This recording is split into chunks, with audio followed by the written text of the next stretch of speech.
Let's talk more about that group with Dr. Andreas Krieg, who's a senior lecturer at the School of Security Studies at King's College London, fellow at the Institute of Middle Eastern Studies too. Good morning. Good morning. What is the Wagner Group? Well, the Wagner Group has always been presented as this kind of private military company or mercenary group, which is, at its heart, it is very much that. But it has grown into a kind of globally operating conglomerate of different companies and different subsidiaries who all kind of created an entity which is self-sustaining and doesn't necessarily require any more the support and input, financial input, particularly of the Russian state.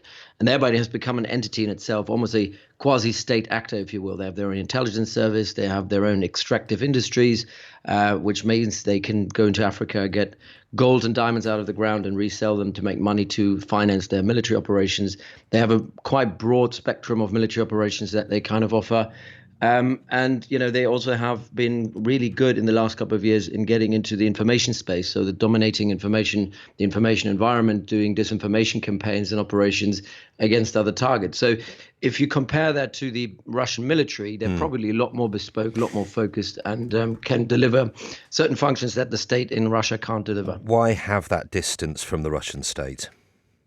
Well, initially they were set up in 2014 as a means of plausible deniability. So they would offer, people on sabbatical, particularly special operations forces from the Russian military, an opportunity to fight on the Russian war without fighting for Russia, kind of creating a degree of plausible deniability for the Russian state. That was very key in 2014 when they had little green man running over to Crimea or the Donbass.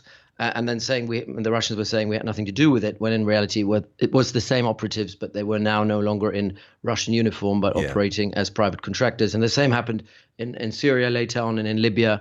And now I think in the second half of the Ukraine war now, we're seeing that they're no longer trying to create that dissociation. I mean, it's quite clear that they're there. It's quite clear that they exist. How big a role are they playing in Ukraine? Huge. Look, the Ukraine war has kind of derailed into a war of attrition. So it's all about numbers. They have, Wagner Group has moved from being this kind of specialist operation unit or private military company that delivers specialist services to just a tool to recruit any sort of human body, any warm body that can fight on the battlefield. And in this war of attrition, particularly what we've seen in Bakhmut, it's important that you have capacity, that you can throw capacity at the enemy, which is the Ukrainians.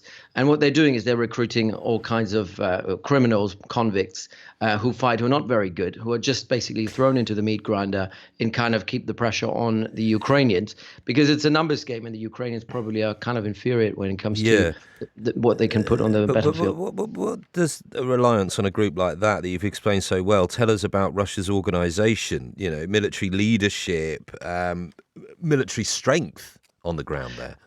Well, we've seen the weaknesses of the Russian military writ large. I mean, they've been very much underperforming from what we've expected in the West.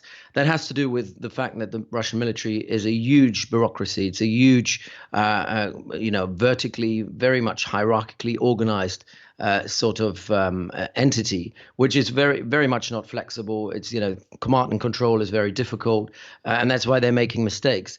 Wagner Group, on the other hand, is very much horizontally structured. They're more like a network. And networks are operating more flexibly. They're more agile, and they can get things done that the Russian military can't get done in an environment which is very much a sort of, very complex operating environment. But I remember when we were first talking about this group, this was one of the first times I really properly had a discussion about them about a year ago, just after the invasion. And there was almost this kind of mythology around them and quite a big talking up of how efficient and effective they are as a group, the Wagner Group.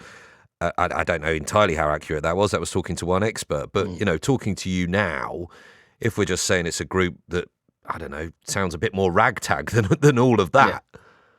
Well, they're a criminal organization now, which, again, is about money making. The purpose is no longer to actually make a difference on the battlefield. It's about creating a self-sustaining business. And even when they get into Ukraine, where they operate, they want to have access to areas where they could potentially either loot or extract any sort of money or anything off the ground that they can sell. So they're operating more like a criminal operation group. But we shouldn't, that's what they do in Ukraine. They still have operations going on in other places in the world, in Afghanistan, across Africa as as well. yeah. And so they have that niche capability, which which they were famous for. But obviously, the mythology of them being this kind of overhyped super soldier kind of entity Yes, definitely is no longer true. Because that's not the case. if you look at the numbers and you look at the people they've hired as well, I mean, they're definitely much worse than the Ukrainians on the other side. Very much an unprofessional group of thugs. And that's a good summary to finish. Thank you. Thank you very much indeed. Dr. Appreciate it. Andreas Krieg on the Wagner Group. He's a senior lecturer at the School of Security Studies at King's College London. It's 9:52.